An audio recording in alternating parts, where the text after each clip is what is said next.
Before the opening bell, U.S. indices, they closed up on Tuesday, lifted by shares in tech, hardware and equipment, food and staples retailing, as well as the materials sectors.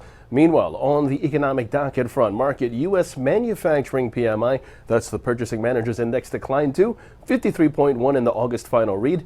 53.6 was expected, and this from 53.6 in the August preliminary read. Construction spending rising 0.1% in July versus 1% expected. This all as 60% of S&P 500 constituents traded higher yesterday. Now, after the markets closed, Macy's is soaring before the opening bell as quarterly earnings and sales beat expectations. Moving on, American Airlines, AAL, downgraded to sell over from hold, and Delta Airlines to hold over from buy. And we have a third company today. We have Peloton Interactive, PTON.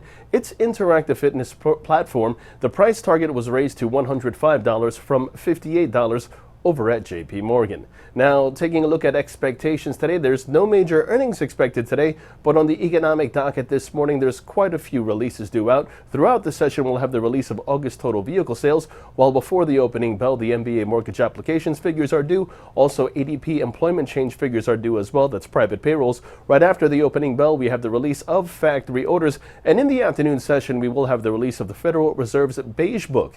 Taking a look now at the markets, the S&P 500, that's where we begin. That sees the upside prevail. The Nasdaq, meanwhile, intraday sees further upside, and that's in focus. The relative strength index is bullish and calls for further upside. Long positions above 12,270 are favored, with targets at 12,550 and 12,650 in extension. This while the Dow Jones intraday, that continues to see its target level at 29,000.